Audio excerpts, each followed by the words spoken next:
I'll say good day to you this day of your time. How are you all?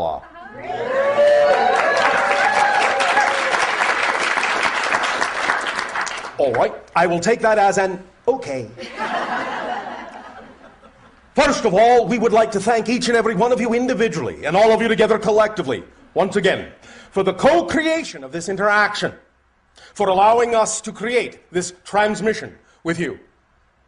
Each and every time, every one of you allows for these kinds of interactions to occur between our respective civilizations. You help to co-create a link, a bridge, between our worlds, between our realities. And in the creation of that link, you create a third world, a third reality, a new idea, a new paradigm, in which many new things, new ideas, new inspirations can be manifest. So we thank you for the opportunity to co-create with you a new idea, a new reality. We would like to begin this transmission in the following way. We recognize that we are communicating to you in an area on your planet referred to as Sedona. And recently we have announced that even though our spacecraft has been positioned above the area on your planet known as Cairo for quite some time, we are now above the area you call Sedona, about 2,500 miles up. You will find that the reason many ships position themselves at this point around your planet is to be of aid and assistance in the balancing of many of the energies of what you call the electromagnetic field of your world, to aid and assist in some of the transformations that you as a collective consciousness are now undertaking on your world. Now that you have changed your collective consciousness, the vibration and frequency of your reality in such a manner as you have recently done, you have created a kind of shift, a kind of change that allows us now to proceed further with this agenda of assisting you in the balancing of this energy, and allows us to move into different positions because now you have created on your planet a very different energy which can now accelerate in positive and constructive and creative and loving ways more than ever before. So first and foremost, we will congratulate you on making a change in your collective consciousness to allow us to interact with you in a new reality. So congratulations.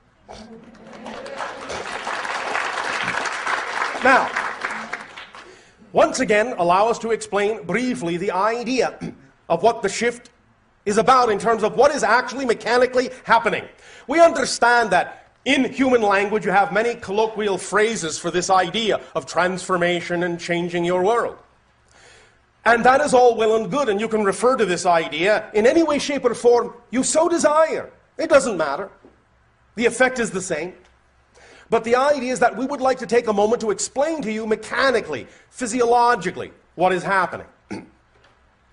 Because sometimes when you understand the actual mechanism that you are employing in the change, it helps you make further changes, more profound changes, and have a more profound understanding of what kind of changes can be made.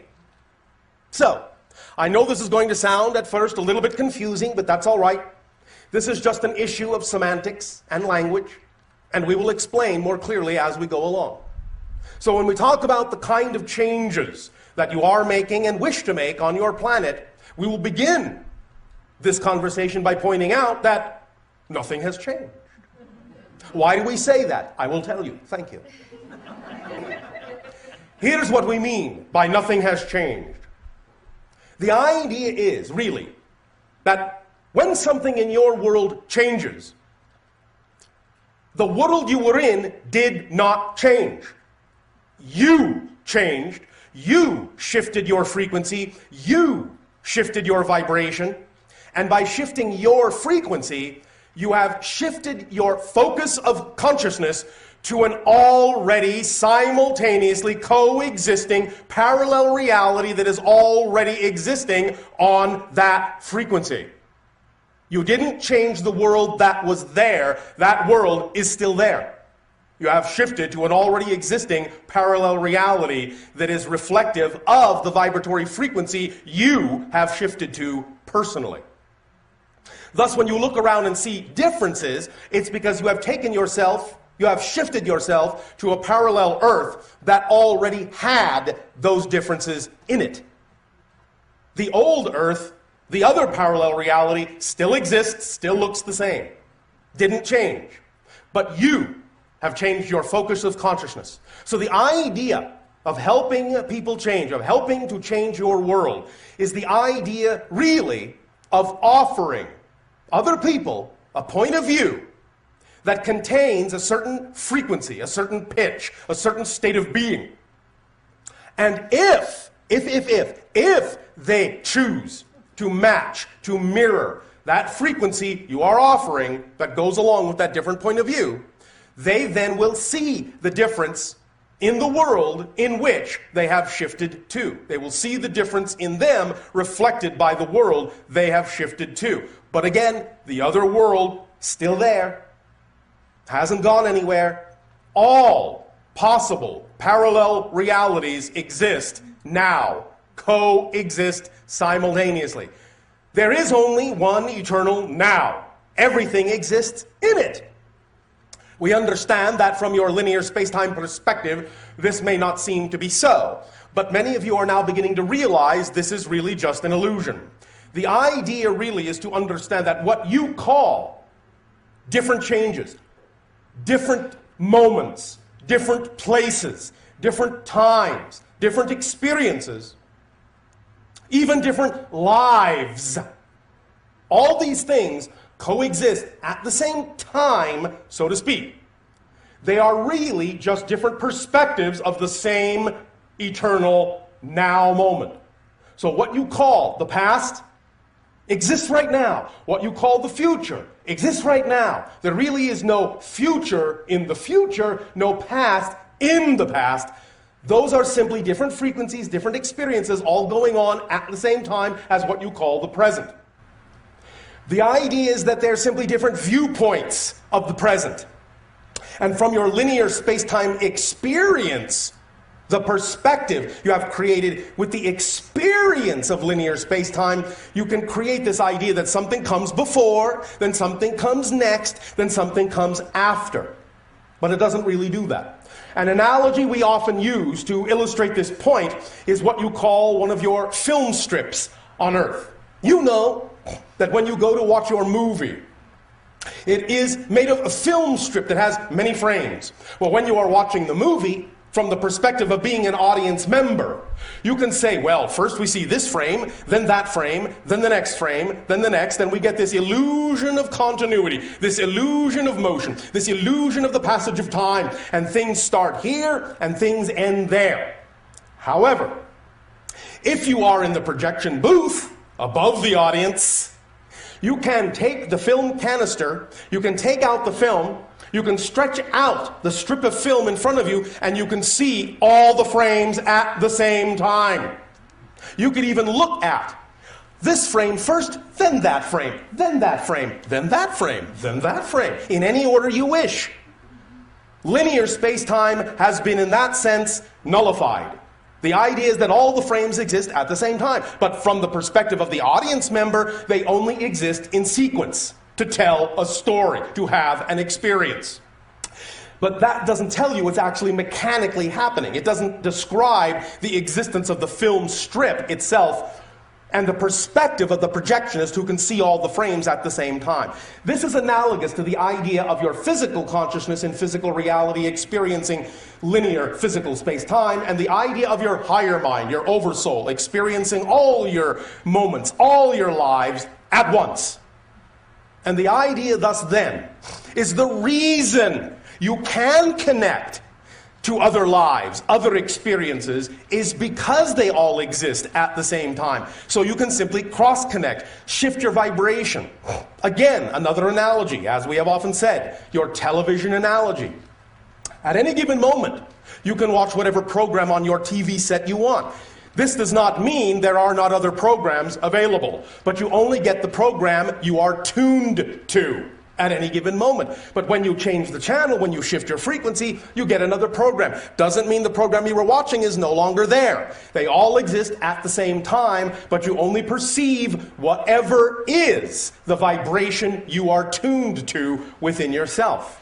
And when you change that frequency, you get different input. You get a different experience. It's as simple as that. This really is simple physics. It's really no more complicated an issue than that. And because it all exists at the same time as all the programs at any given moment do on your television set, that's why you can switch back and forth. That's why you can know things from other lives. You may think it is a memory, and in a sense, again, colloquially, you could call it a memory of a past life, or even a memory, or if you wish, a precognition of a future life. But remember, memory is created in the present. It doesn't actually come from the past. When you have a memory, you're having it now. So you're creating it from the now. In fact, because everything actually exists now, not only do you create the experience or illusion of the future from now, you also create the illusion of the experience of the past from now. And that means that when you change your now, not only have you changed your so-called future, you've actually changed your history. Literally. Now, knowing this means you can work very powerful miracles. I will give you an example. When you see someone on your planet exhibiting a certain, shall we say, habit, the idea is that sometimes you will see that they struggle to overcome this over a long period of time, but sometimes you will notice that someone can simply arrive at a moment in their lives where they recognize that that's simply not something they wish to do anymore. And no matter how addictive that habit may seem, many of you have actually witnessed people or heard of people on your planet saying, "No more, that's it," what you call on your planet cold turkey.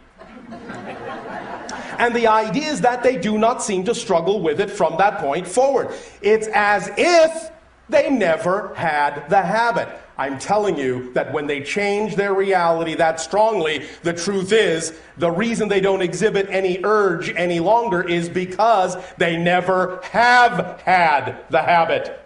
Because when you become a new person, literally, you become a new person when you change your frequency every moment, and when you become a new person that has a definition that you do not now have that addiction, do not now have that habit. You actually alter all the other connections. You shift yourself to a reality where you never did. And thus that's why it is not a struggle, not an effort. No longer must you fight to overcome the habit. It simply never existed, so you're having no experience of it now. You can use your reality this way. All it takes is recalibrating your focus to understand that this is how reality is structured. And when you begin to understand this structure, the nature of physical existence in this context, you can evoke and create and manifest very powerful change. Now, I will tell you a secret about yourselves. You are all of you already, without exception, yes, without exception, yes, without exception, yes, not even you, already as powerful a manifester as you will ever be. You will never be a more powerful manifester than you are now. What you will refine is your understanding of what you are manifesting. You will never manifest more powerfully than you do, because you already manifest instantaneously. If you didn't, you wouldn't be having an experiential reality of any kind. To have an experiential reality, you must be manifesting it. You must be attracting it. You must be creating it. So look around. You're having a reality. Yes? Yes. So you are manifesting. The secret is, why are you manifesting what you're manifesting? Not how do I manifest better. You can't manifest any better. You're perfect manifestors. You are made in the image of the ultimate manifester, creation itself. You are perfect manifestors. So please, please, please, we would suggest, strongly suggest, we're not telling you what to do. You don't have to listen to us. You don't have to believe us. But we would strongly suggest you don't spend time wondering how to become a better manifester. You're already a perfect manifester. What you need to do to see that you are a perfect manifester is focus on how you are manifesting, or why you are manifesting what it is you are manifesting.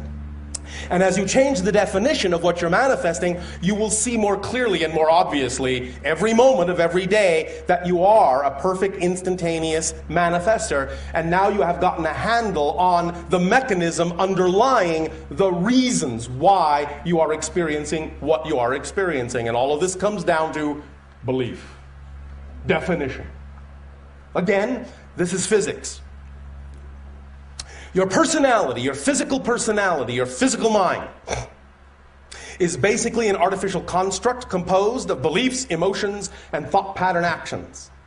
When you have beliefs that are out of alignment with your true self, you cannot help but have emotions that are also out of alignment with your true self. And you cannot help but have thoughts and actions that are out of alignment with your true self. But when you have beliefs that are in alignment with your true self, likewise, emotion follows, thoughts follow, actions follow, and it all works in harmony. So the idea is not to work on becoming a better manifester, but becoming a clearer manifester in the sense of knowing what you're manifesting by knowing what you believe to be true. Because it all stems from belief. Your entire physical reality experience stems first and foremost from what you believe to be true. You cannot even have an emotional response if you don't have a belief first. So when you have an emotion, when you have a thought, when you have an action that you don't prefer, always trace it back to what do I have to believe is true in order to feel the way I do. What do I have to believe is true in order to feel the way I do? That's the first question to always ask yourself when you find yourself in a physical reality experience that is out of alignment with what you prefer it to be. What would I have to believe is true in order to feel the way I do in this experience? If you are feeling something negative, if you are feeling fear, doubt, self-loathing, hatred, anger, shame, ask yourself, what would I have to believe is true about myself in my relationship to this situation for me to experience this emotion? Because I know that the emotion cannot be there if I don't believe something about myself to be true first. Because you notice that if you don't have a definition for something, you don't know how to feel about it. You don't have a feeling about something you have no definition for.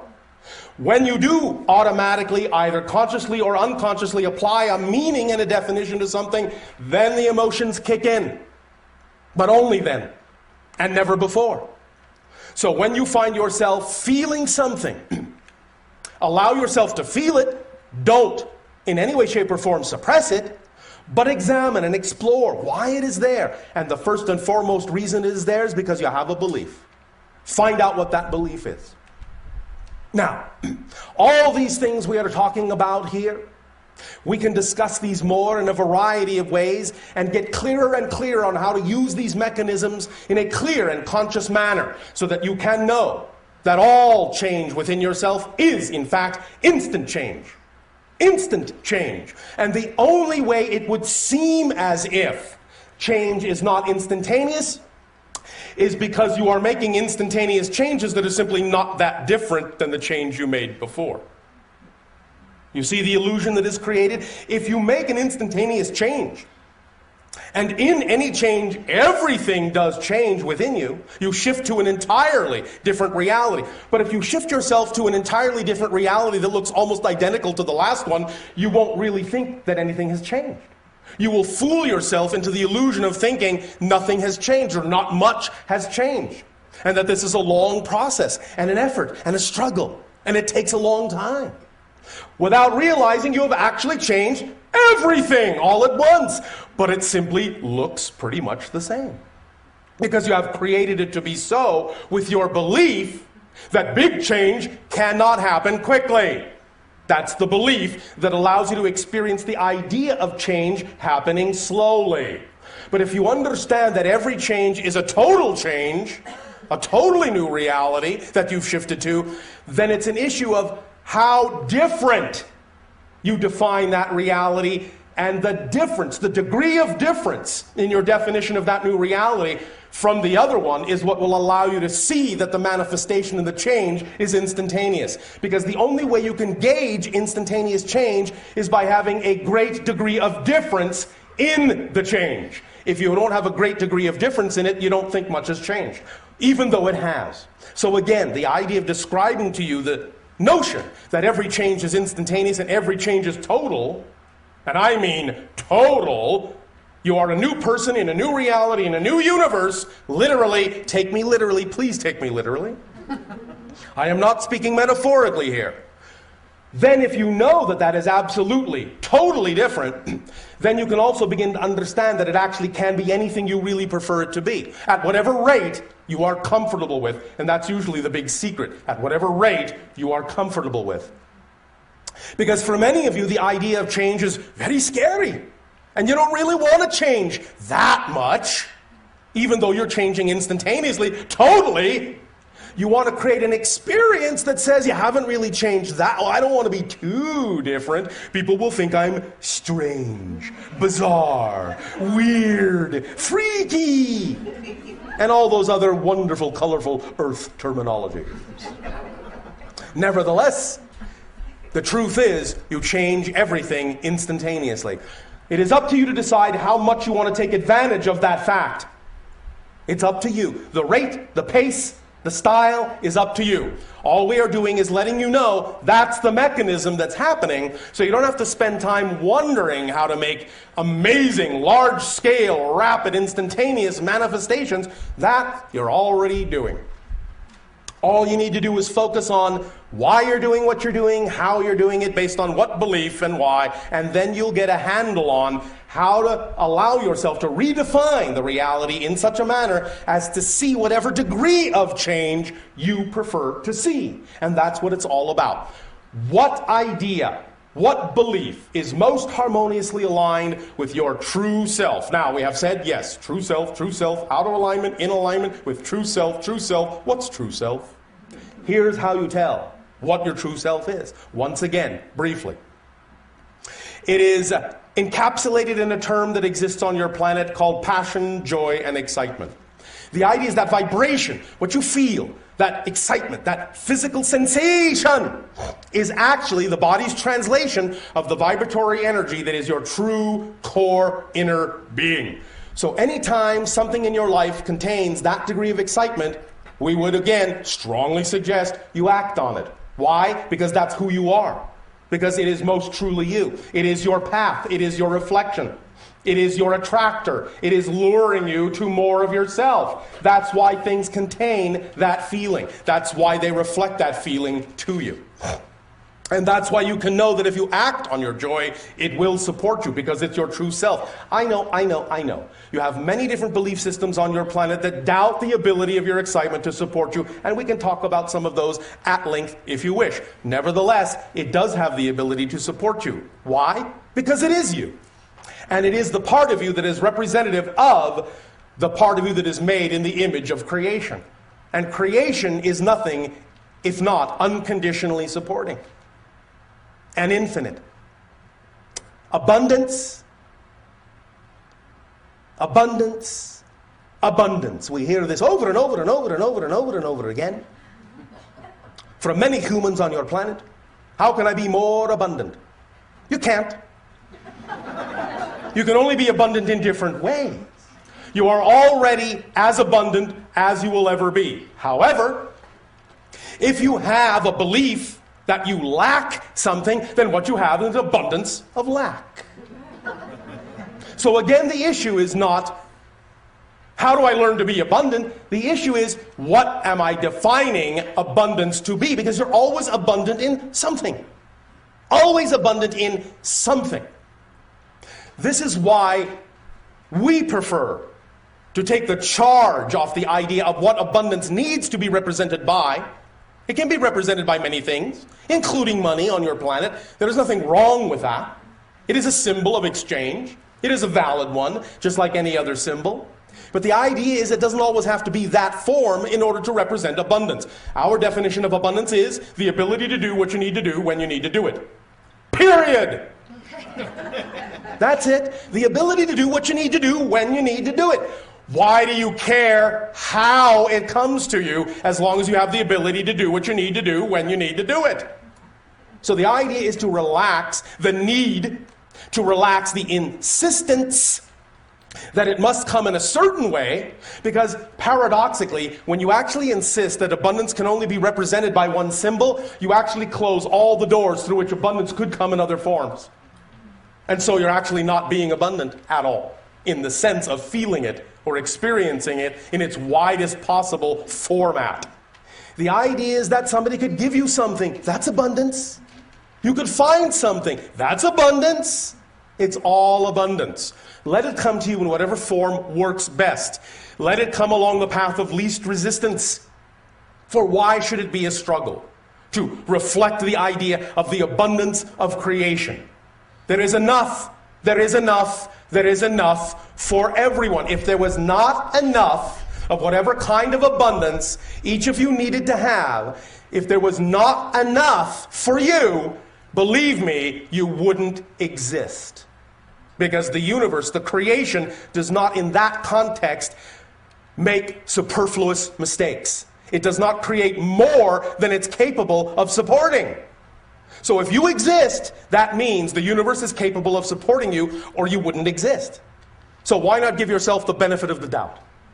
If you exist, there must be enough for you, and it must come in a form that is actually relevant for what represents your highest excitement, your highest preference, because nothing else would make sense. Let this be obvious. Let it be logical. This is what our civilization calls the science of the obvious. If there are a certain number of people that exist on your planet, then there is enough for all, as long as you all allow the abundance to come in the way that actually works for you. Because not everyone needs or wants the same kind of expression of abundance. So the idea is, if you all allow synchronicity to show you what your kind of abundance may be at any given moment, and this doesn't mean you can't have this kind then, and this kind now, and another kind later on. It can change around, but it will change around in such a manner that it will change around in harmony with everyone else's change around. So that if suddenly someone needs this, and you need that, and then later you need this, and they need that, it will change in perfect harmony, in perfect synchronicity. And you will get it when you need it. At exactly the right place, at exactly the right time. Not a moment before. But not a moment later either. The idea is to understand that you don't have to make any of this work.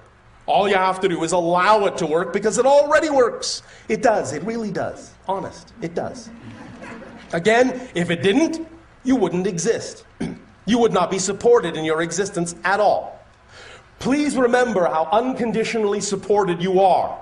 You are so unconditionally supported by creation that you are even allowed to believe you are not unconditionally supported. That's how unconditionally supported you are.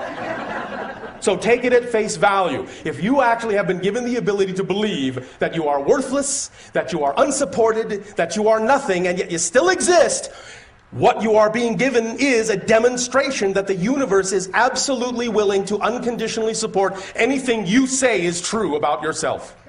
So if it's willing to support you when you say, I am worth nothing, I am hateful, I am a bad person, I am worthless, if it's willing to support you there, it is certainly willing to support you when you say, I am creative, I am loving, I deserve. There is absolutely no difference in the eyes of creation, no contradiction whatsoever. And when you decide which one is true for you, there is nothing in existence that will contradict you. It will simply reflect whatever you have said is true about you at that moment. Because that's what it means to be made in the image of creation. That you decide, you have your free will to decide who and what you are, and that reflection is given to you through your passion, your joy, your love, your excitement. It's as simple as that if you want it to be. Of course, if you enjoy complication, by all means, please do so. Because I don't want to take away your fun. And if you feel like struggling, if you feel like making an effort out of it, by all means do so, because that's valid too. That's the point. It's all valid. And when it becomes all valid, when you do not judge this as being less than that, then paradoxically you will actually get what you prefer more often, because you are not focused on trying not to get that. The idea is that when every choice is equal, then it is easy to choose what you prefer. But if you are afraid of certain choices and devalue them, then you're actually devaluing a part of creation, and you will only get the reflection that you are devaluing a part of yourself. And therefore, you will be forced, in a sense, simply by the nature of existence, to focus on the thing you are devaluing, because that's where your focus is. You're putting undue energy on making it stand out in some way, shape, or form from the rest of the choices that you could make that are all equal. And any time you make something stand out, you're putting energy into it and saying, this needs to be bigger and more important than anything else. And therefore, whether positive or negative, it will be.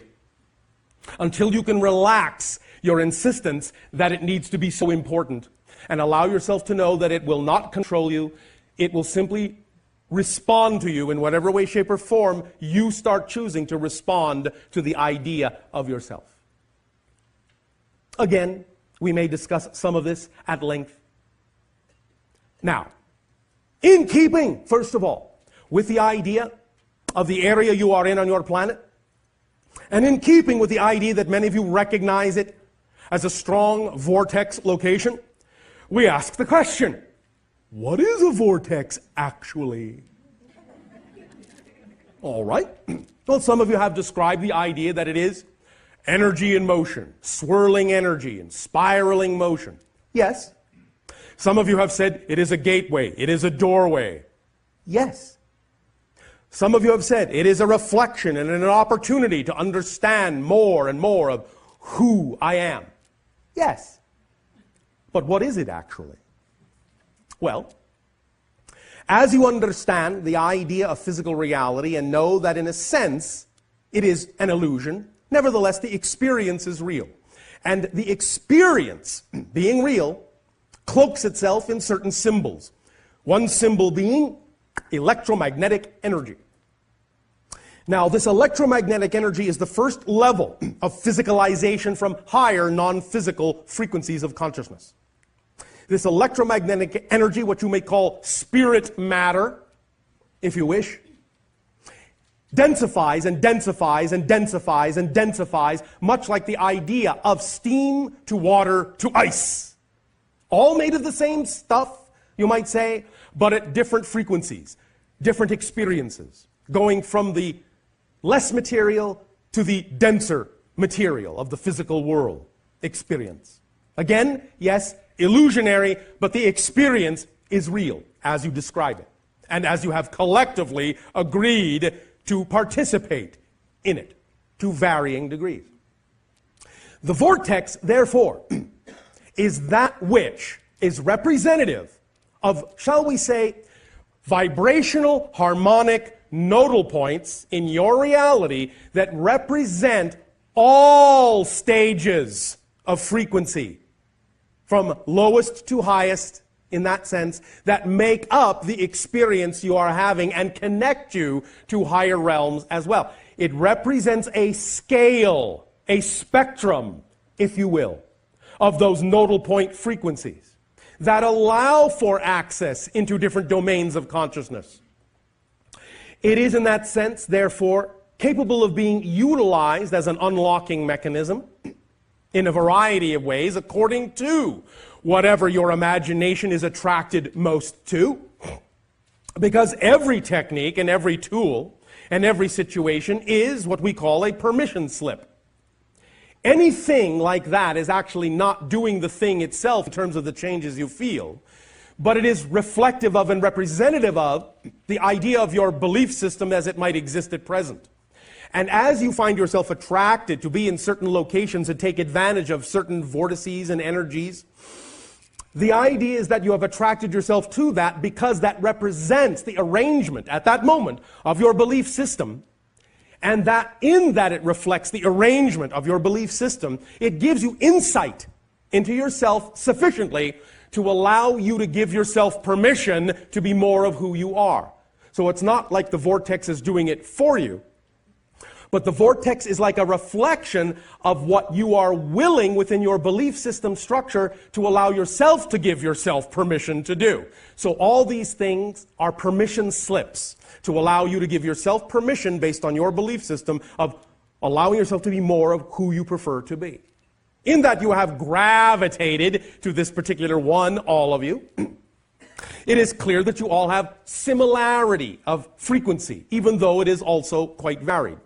But the idea is that each of you know, each of you are familiar with the idea that this is a reflection of many different levels of frequency, and each of you are able, through a variety of experiences and reasons, to use this energy in a variety of ways as befits who you are as a being.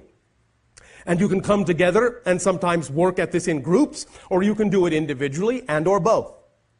But the idea is that when you do allow yourself to form that relationship with those nodal points of multiple frequencies, up the scale, as it were, and stand in that energy, then what that does is it starts those vibrations going in you, all the way up the scale to whatever degree your belief system is willing to handle it, in whatever manner, whatever format. And by unlocking those things in that way, it will allow the belief systems that are within you that are out of alignment to be brought to the forefront and dealt with and integrated. And allow them to be transformed into belief systems that are within alignment to the joy, creative love, and excitement that represents your true, natural, vibrational self. So take advantage of it in whatever way, shape, or form you so desire, but understand that as you stand in a vortex, you are the vortex yourself. And the vortex around you is, in a sense, a projection of the vortex you are, of the nodal point you are, of the multidimensional being you each are. But you are doing that in a way where you can experience it as a larger outer reflection that shows you, in a sense, how big you are. The vortex is you. It's a reflection of the true being, or shall we say a truer representation of the fuller being that you are.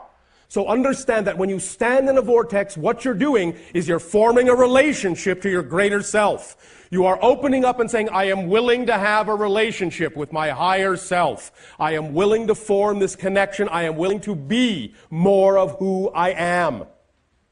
And that is a profound commitment. It is a profound relationship, and it creates profound results in your life if you are willing to allow it to do so. It is a bold move, and we congratulate you for making a bold move to be willing to see and experience and be more of yourself. And we thank you for allowing us to participate in your willingness to do so and explore more of who you are. To us, this is a great gift that we thank you for, because through you, we then get to see that many more ways that creation has of expressing itself within the creation that it is.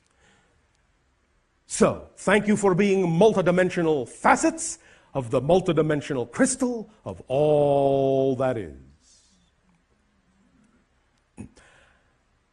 We would like to, at this time, open up to dialogue, interaction, statement, and question.